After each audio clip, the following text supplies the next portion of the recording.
మండల ప్రజలు సంక్రాంతి సందర్భంగా కోడి పందాలు, జూదం, పేకాట వంటి చట్ట వ్యతిరేక కార్యక్రమాలను నిషేధించాలని హైకోర్టు ఇచ్చిన తీర్పును అందరూ పాటించాలని కుక్కునూరు ఎస్ఐ రాజారెడ్డి ప్రకటించారు.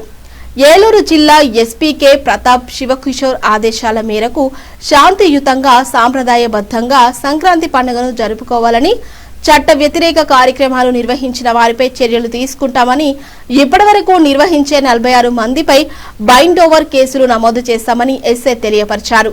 పొరుగు రాష్ట్రాల నుంచి మద్యమును తీసుకువచ్చిన వారిపై, అసాంఘిక కార్యక్రమాలకు పాల్పడిన వారిపై కఠిన చర్యలు తీసుకుంటామని హెచ్చరించారు. ముందుగా కుక్కునూరు మండల ప్రజలందరికీ కూడా సంక్రాంతి శుభాకాంక్షలు అండి.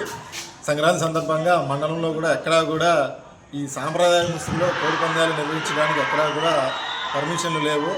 మన గౌరవ హైకోర్టు ఉత్తర్వుల ప్రకారం మా ఎస్పీ గారు కూడా దీని మీద మాకు ఇన్స్ట్రక్షన్ ఇవ్వడం జరిగిందండి. ఎక్కడా కూడా నిర్వహించడానికి వీల్లేదు.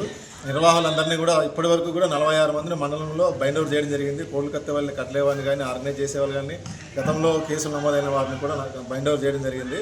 ఎక్కడైనా కానీ ఏదైనా జరిగితే మాత్రం ఇమీడియట్గా మేము వెళ్ళి రైడ్ చేసి వాళ్ళ మీద తగు చర్యలు తీసుకుంటాం. అలాగే కుక్కునూరు మండలం తెలంగాణ బార్డర్ మండలం అయినందువల్ల మనకు తెలంగాణ నుంచి కూడా అక్రమ మద్యం సరఫరా అయ్యే అవకాశం ఉందండి. సంక్రాంతి సందర్భంగా వాటి మీద కూడా నిఘా ఉంచాము మేము. ఎక్సైజ్ జంగల్గూడెం ఎక్సైజ్ పోలీస్ స్టేషన్తో మేము కూడా కోఆర్డినేషన్ అయ్యి వాళ్ళ మీద కూడా నిఘా పెట్టాము. అటువంటిది ఏమన్నా ఉంటే వాళ్ళ మీద కూడా సీజ్